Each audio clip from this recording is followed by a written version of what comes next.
الحمد لله الذي وحده والصلاة والسلام على من لا نبي بعده أما بعد أعوذ بالله من الشيطان الرجيم بسم الله الرحمن الرحيم يا أيها الذين آمنوا اركعوا واسجدوا واعبدوا ربكم وافعلوا الخير لعلكم تفلحون۔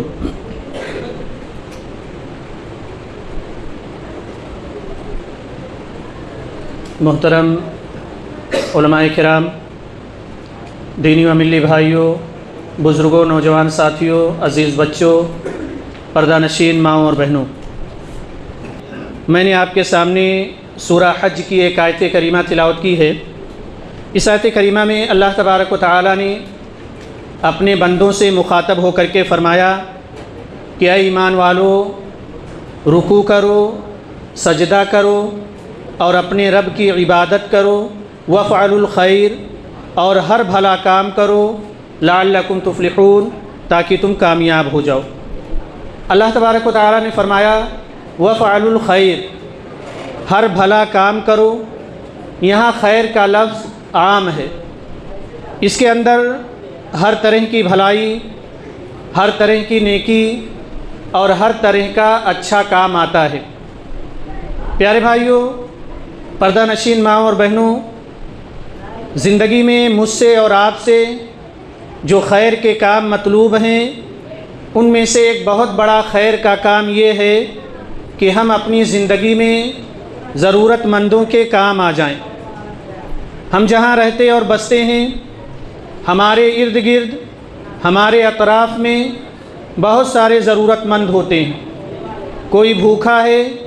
جسے بھوک مٹانے والے لقمے کی ضرورت ہے، کوئی پیاسا ہے جسے پانی کے گھونٹ کی ضرورت ہے،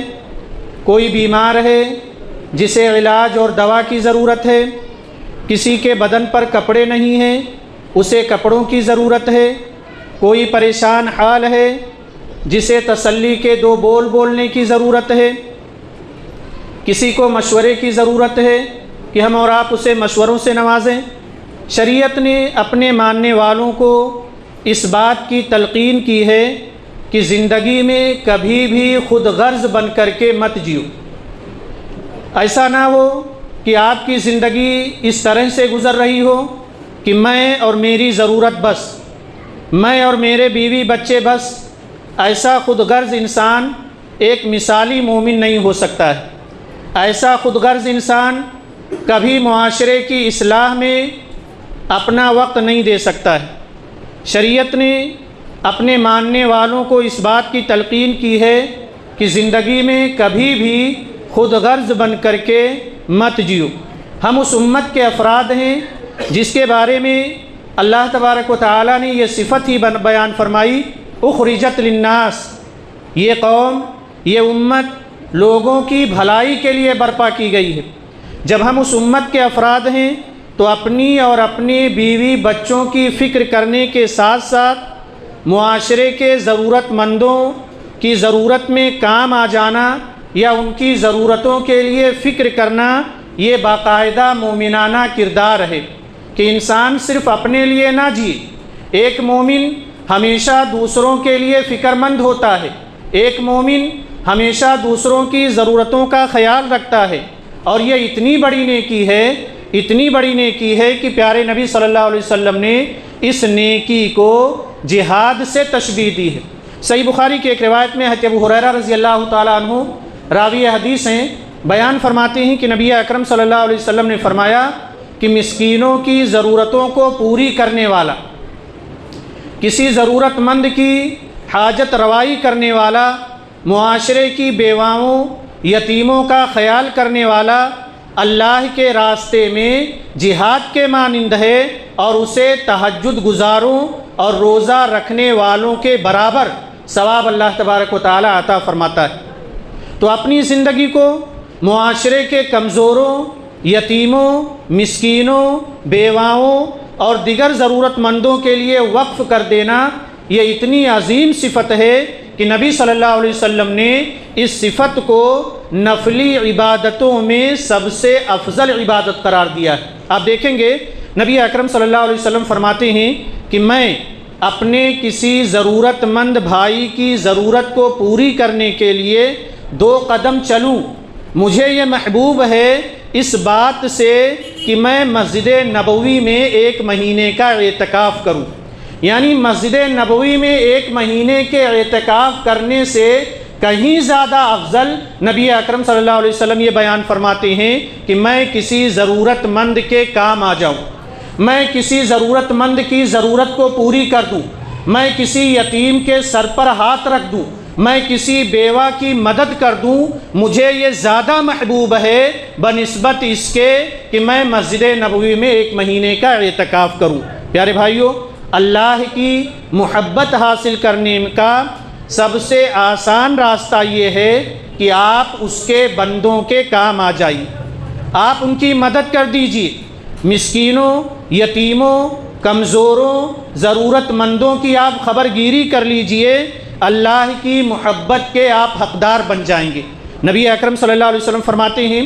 حضرت عبداللہ ابن عمر رضی اللہ تعالی عنہما راوی حدیث ہیں، طبرانی کی روایت ہے کہ اللہ کے نزدیک سب سے زیادہ محبوب وہ شخص ہے جو سب سے زیادہ لوگوں کے لیے نفع بخش ہے، سب سے زیادہ وہ اللہ کے بندوں کو فائدہ پہنچا سکتا ہے، جتنا فائدہ پہنچا سکتا ہے اتنا ہی زیادہ وہ اللہ تبارک و تعالیٰ کے قریب ہوگا اور اللہ کا محبوب بندہ بن جائے گا۔ کتنی عظیم صفت ہے یہ، کتنی عظیم صفت ہے کہ جس کے اندر بھی یہ صفت پائی گئی تو اس پر اللہ تبارک و تعالیٰ اپنی نعمتوں کی بارش کرتا ہے۔ آپ کسی ضرورت مند کی ضرورت کو پوری کرنے کے لیے نکلیں، آپ کو لگتا ہوگا کہ آپ کے مال میں کمی ہوگی، آپ کے وقت میں کمی ہوگی، لیکن نبی صلی اللہ علیہ وسلم فرماتے ہیں کسی ضرورت مند کی ضرورت کو پورا کرنے کے لیے اگر آپ نکلیں اور یہ صفت اگر آپ کے اندر پائی جاتی ہے تو اللہ تبارک و تعالیٰ ایسے صفات سے متصف لوگوں پر اپنی نعمتیں نچھاور فرماتا ہے، اور جو نعمتیں اللہ تعالیٰ نے پہلے سے دے رکھی ہیں ان نعمتوں کو اللہ تبارک و تعالیٰ ضائع اور برباد نہیں کرتا بلکہ ان کی حفاظت فرماتا ہے۔ آپ کی تجارت میں کبھی نقصان نہیں ہوگا، آپ کا مال کبھی برباد نہیں ہوگا، اس شکل میں کہ آپ اپنی زندگی میں خود غرض بن کر کے زندگی نہیں گزار رہے ہیں، آپ کی زندگی سے دوسرے لوگ فائدہ اٹھا رہے ہیں، آپ کی زندگی دوسروں کے لیے نفع بخش ثابت ہو رہی ہے، آپ اپنی زندگی میں اپنے مال کے ذریعہ یتیموں کی خبرگیری کر رہے ہیں، مسکینوں کی خبرگیری کر رہے ہیں، بیواؤں کی خبرگیری کر رہے ہیں، ضرورت مندوں کی ضرورتوں میں کام آ رہے ہیں، تو نبی اکرم صلی اللہ علیہ وسلم فرماتے ہیں رب کبھی آپ کی تجارت کو گھاٹے میں نہیں لائے گا، اللہ تبارک و تعالیٰ کبھی آپ کے مال کو نقصان نہیں پہنچائے گا بلکہ مزید اللہ تبارک و تعالیٰ آپ پر اپنی نعمتیں نچھاور فرمائے گا۔ اللہ تعالیٰ آپ کو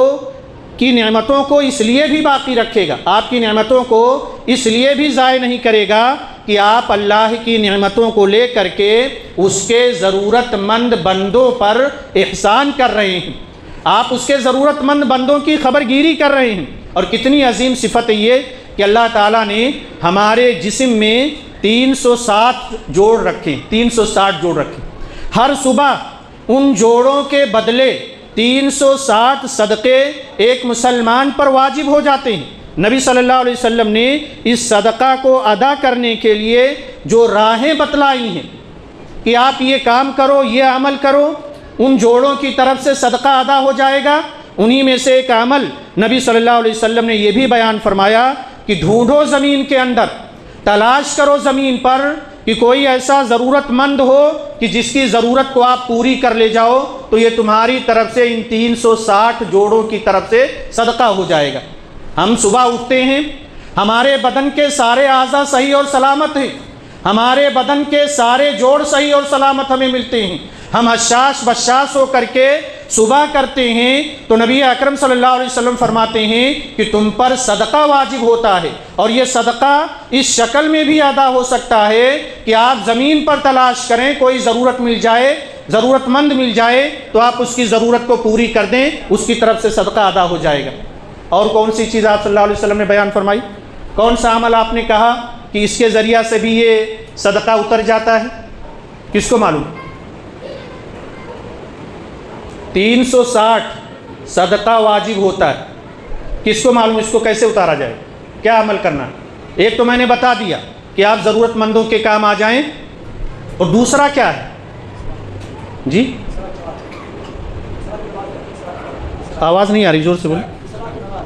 اشراق کی نماز، جی جزاک اللہ خیر۔ تو یہ صلاۃ الضحیٰ آپ پڑھ لیں تو اس کے ذریعہ سے بھی یہ صدقے ادا ہو جاتے ہیں۔ بہرحال دوسروں کی مدد کرنا، دوسروں کے کام آ جانا، اور اپنی زندگی کو دوسروں کے لیے نفع بخش بنانا کہ آپ کی زندگی سے دوسرے لوگ فائدہ اٹھاتے رہیں، تو یہ اللہ تبارک و تعالیٰ کی نصرت آپ کے اوپر آتی ہے، آپ کو نصرت الہی کا حقدار بنا دیتی ہے۔ یہ عمل اللہ تبارک و تعالیٰ کی طرف سے آپ پر مدد آتی ہے۔ آپ نے کسی یتیم کا ہاتھ بٹا دیا زمین پر، کسی بھوکے کو آپ نے کھانا کھلا دیا، کسی بیوہ کے آپ ہمدرد بن گئے، اس تو دوسروں کی مدد کر کے اللہ تبارک و تعالیٰ کی مدد کے آپ مستحق بن گئے۔ اللہ تعالیٰ بھی آپ کی مدد کرے گا، اور اللہ تعالیٰ کا یہ قانون ہے، اللہ کا یہ اصول ہے کہ اس زمین پر میرے بندوں کے ساتھ جو جیسا سلوک کرے گا میں اب اس بندے کے ساتھ ویسا ہی سلوک کروں گا۔ اگر آپ کی صفت اس زمین کے اندر یہ پائی جاتی ہے کہ آپ اللہ کے بندوں کی مدد کرتے ہیں، تو کل قیامت کے دن اللہ تبارک و تعالیٰ آپ کی مدد فرمائے گا ایسے وقت میں جبکہ آپ کی کوئی مدد کرنے والا نہ ہوگا۔ اگر آپ چاہتے ہیں کہ آپ کے مشکل وقت میں اللہ تبارک و تعالیٰ آپ کے کام آ جائے، اگر آپ چاہتے ہیں کہ آپ کے پریشانی کے وقت میں اللہ تبارک و تعالیٰ آپ کی مدد کر دے، تو ایسی صورت میں آپ کو اس زمین کے اوپر رہنے والے ضرورت مندوں کا خیال کرنا ہوگا۔ اور یہ بہت عظیم صفت ہے، کیونکہ خود غرض انسان جو صرف اپنے بارے میں سوچتا ہے، جو صرف اپنے گھر کے بارے میں سوچتا ہے، جو صرف اپنے بیوی اور بچوں کے بارے میں سوچتا ہے، وہ اچھا مسلمان نہیں ہو سکتا، وہ مثالی مسلمان نہیں ہو سکتا۔ ایک مثالی مسلمان اپنی ضرورتوں کے ساتھ ساتھ اپنے ارد گرد رہنے والے، اپنے پڑوس میں رہنے والے، سماج اور سوسائٹی میں رہنے والے، محلے میں رہنے والے ضرورت مندوں کی ضرورتوں کا وہ خیال رکھتا ہے، اور یہ ایک مثالی مومن ہے۔ نبی صلی اللہ علیہ وسلم کی زندگی کے حالات پڑھو میرے بھائی، پوری زندگی آپ صلی اللہ علیہ وسلم نے کمزوروں، مسکینوں، ضرورت مندوں کے لیے آپ نے وقف کر دی تھی۔ آپ صلی اللہ علیہ وسلم کے یہاں کوئی دربار نہیں تھا کیا کوئی آئے آپ صلی اللہ علیہ وسلم سے وقت لے اور پھر آپ صلی اللہ علیہ وسلم اس کی مدد کریں، کوئی دربار نہیں تھا۔ آج ہم اور آپ ضرورت مندوں کو جھڑک دیتے ہیں، سماج میں ہیں، معاشرے میں ہیں، معاشرے کی اصلاح کی بات کرتے ہیں اور بڑی بڑی باتیں کرتے ہیں، لیکن جو اہم چیزیں ہیں معاشرے کی اصلاح میں کہ ہم معاشرے کے ضرورت مندوں کی خبرگیری کرنے میں لگ جائیں، اس کے ذریعہ سے بھی معاشرے کی بہت حد تک اصلاح ہو سکتی ہے۔ اور ہم آج لوگ ضرورت مند ہمارے پاس آتے ہیں تو ہم انہیں جھڑک دیتے ہیں۔ میرے بھائیوں، اگر کسی کی ضرورت کو پوری نہیں کر سکتے تو کم از کم اس کی مجبوری کو آپ سن سکتے ہو، اس کی پریشانی کو آپ سن سکتے ہو، اور یقین جانیں ایک مرتبہ آپ کسی ضرورت مند کی ضرورت کو اچھے سے سن لیں، اسے وقت دے دیں، تو اس شخص کا آدھا درد ویسے ہی دور ہو جائے، لیکن ہم سننے کے لیے بھی تیار نہیں، ہمارے پاس اتنا وقت ہی نہیں ہے۔ ہم اپنی زندگی کو اس قدر سنوارنے میں لگے ہیں، ہم اپنی زندگی کو اس قدر آگے لے کر کے جانے میں لگے ہیں کہ ہمیں دوسروں کی پرواہ نہیں ہے کہ ہماری زندگی سے کس کو تکلیف ہو رہی ہے، کس کو فائدہ پہنچ رہا ہے، ہم اس کے بارے میں نہیں سوچتے۔ پیارے نبی صلی اللہ علیہ وسلم نے سنا، ہم تو سننے کے لیے بھی تیار نہیں ہوتے۔ آپ صلی اللہ علیہ وسلم نے سنا، اور کب تک سنا؟ آپ عشاء کی نماز کے لیے جا رہے ہیں، اقامت کہہ دی گئی، سب بندی ہو گئی ہے صحابہ کرام کی۔ نبی اکرم صلی اللہ علیہ وسلم کے پاس اس وقت ایک ضرورت مند آیا، آپ نے اس ضرورت مند کی بات سنی، اور اتنی دیر تک سنی کہ صحابہ کرام کو اونگھ آنے لگی۔ یہ آپ صلی اللہ علیہ وسلم کا ضرورت مندوں کے ساتھ رابطہ تھا، کس طرح سے آپ اپنی زندگی سے دوسرے لوگوں کو فائدہ پہنچایا کرتے تھے کہ ہم اور آپ سوچ بھی نہیں سکتے۔ کہاں ہے ہماری اخلاق، کہاں ہے ہماری زندگیوں میں یہ اخلاق؟ پیارے بھائیوں، خود غرض بن کر کے زندگی مت گزارو، اور خود غرضی یہ اچھی علامت نہیں ہے۔ پیارے نبی صلی اللہ علیہ وسلم نے فرمایا، بسا اوقات کوئی ضرورت مند آپ کے پاس آتا ہے اور آپ اس کی ضرورت پوری کرنا چاہتے ہو، لیکن آپ کے پاس اتنی طاقت نہیں ہے کہ آپ اس کی ضرورت کو پوری کر سکو۔ نبی اکرم صلی اللہ علیہ وسلم نے فرمایا، تمہارے پاس اگر کوئی آئے تمہارے پاس طاقت نہیں ہے کہ اس کی ضرورت کو پوری کر سکو تو کم از کم اتنا تو کر دو کہ اس شخص کے لیے کسی سے سفارش کر دو، کسی بڑے آدمی سے اس کی سفارش کروا دو تاکہ وہ اس کی ضرورت کو پوری کر سکے اور اس کی ضرورت جو ہے مکمل ہو جائے۔ پیارے بھائیوں، نبی صلی اللہ علیہ وسلم خود لوگوں کی ضرورتوں کو پوری کیا کرتے تھے، اور بسا اوقات آپ صلی اللہ علیہ وسلم اگر ضرورت پوری نہ کر پاتے تو آپ دوسروں سے سفارش کرتے کہ فلاں شخص کی ضرورت کو پوری کر دیا کرو۔ پیارے نبی صلی اللہ علیہ وسلم سفارش کرتے تھے۔ بریرہ رضی اللہ تعالیٰ عنہ، چونکہ وقت مختصر دیا گیا ہے اور ہمارے خطبہ الحمدللہ فضیلت الشیخ کمال الدین ثنابلی حفظہ اللہ، فضیلت الشیخ کفایت اللہ ثنابلی حفظہ اللہ ہمارے درمیان موجود ہیں، اور الحمدللہ ہمیں اور آپ کو بھی انہیں سننا ہے اور بہترین انداز میں سننا ہے، بہترین خطبہ میں سے یہ لوگ شمار ہوتے ہیں۔ تو میں ایک واقعہ بتا کر کے اپنی بات ختم کروں گا۔ نبی اکرم صلی اللہ علیہ وسلم، حضرت بریرہ رضی اللہ تعالیٰ عنہ کے بارے میں آتا ہے، جب آزاد ہو گئیں تو انہوں نے اپنے شوہر مغیث سے الگ ہونا چاہا اور الگ ہو گئیں، مگر شوہر مغیث جو ہے چھوڑنے کے لیے تیار نہ تھے۔ مدینہ کی گلیوں میں مغیث روتے ہوئے بریرہ کے پیچھے بھاگتے تھے، اتنی محبت تھی کہ میرے پاس رہ جاؤ، مان جاؤ، مجھے مت چھوڑ کر کے جاؤ۔ مغیث کی یہ حالت دیکھ کر کے نبی صلی اللہ علیہ وسلم کو ترس آیا اور حضرت بریرہ رضی اللہ تعالیٰ عنہ کو بلایا اور کہنے لگے بریرہ مان جاؤ، مان جاؤ، مغیث کے ساتھ رہو۔ بریرہ رضی اللہ تعالیٰ عنہ کہنے لگے اللہ کے رسول صلی اللہ علیہ وسلم، یہ آپ کا حکم ہے، اگر حکم ہے آپ کا تو آپ کا حکم سر آنکھوں پر، اور اگر مشورہ ہے تو اللہ کے رسول صلی اللہ علیہ وسلم میں مغیث کے ساتھ نہیں رہ سکتی۔ نبی اکرم صلی اللہ علیہ وسلم نے باقاعدہ سفارش کی حضرت مغیث رضی اللہ تعالیٰ عنہ کو لے کر کے حضرت بریرہ رضی اللہ تعالیٰ عنہ سے۔ تو کہنے کا مقصد یہ ہے کہ ایک مسلمان کو اپنی زندگی کو دوسروں کے لیے نفع بخش بنانا چاہیے۔ اللہ تعالیٰ نے جو صلاحیت دی ہے اس صلاحیت کو لے کر کے دوسروں کو فائدہ پہنچانا چاہیے۔ آپ کسی بڑی پوسٹ پر ہیں، آپ اپنے نوجوان محلے میں دیکھیں انہیں کوئی نہ کوئی نوکری دلا دیں۔ آپ کے پڑوس میں کوئی یتیم ہے، آپ روزانہ اس کی مدد نہیں کر سکتے لیکن کم از کم محلے میں کئی ایسے اہل ثروت ہوں گے جو ہر مہینہ اس کے گھر راشن پہنچا سکتے ہیں، لیکن ہم میں سے کتنے ایسے ہیں جو یتیموں کے سروں پر ہاتھ رکھتے ہوں؟ ہم میں سے کتنے ایسے ہیں جو بیواؤں کا خیال رکھتے ہوں؟ ہم میں سے کتنے ایسے ہیں جو مسکینوں کے ساتھ ہمدردی کرتے ہوں؟ ہم میں سے کتنے ایسے ہیں جو دوسروں کو اچھا مشورہ دیتے ہوں؟ نہیں پیارے بھائیو، آج ہماری زندگی، ہم سمجھتے ہیں اس بھاگ دوڑ بھری زندگی میں صرف میں اپنے بال بچوں کا پیٹ پال لے جاؤں یہی میرے لیے کافی ہے۔ یہ ایک مثالی مسلمان نہیں ہو سکتا ایسا جو خود غرض بن کر کے زندگی گزارتا ہو۔ پیارے بھائیو، ضرورت مند کے کام آؤ یا ضرورت مند کی سفارش کر دیا کرو، یہ بڑی عظیم صفت ہے۔ جہاں اللہ تبارک و تعالیٰ نے اس صفت پر بہت سارے ثواب کا وعدہ کیا ہے، وہیں اللہ تبارک و تعالیٰ آپ کے ہر مشکل وقت میں، چاہے دنیا کی زندگی ہو یا آخرت کی زندگی میں ہو، اگر آپ کے اندر یہ صفت ہے کہ آپ دوسروں کی مدد کرتے ہیں تو اللہ تعالیٰ دنیا میں بھی آپ کے ہر مشکل میں آپ کی مدد کرے گا اور آخرت میں بھی اللہ تبارک و تعالیٰ آپ کی مدد کرے گا۔ اللہ تبارک و تعالیٰ ہم تمام لوگوں کو خود غرضی اور خود غرض بن کر کے زندگی گزارنے سے بچائے، آمین۔ وصلی اللہ علیہ نبینا محمد وبارک وسلم۔ السلام علیکم ورحمۃ اللہ وبرکاتہ۔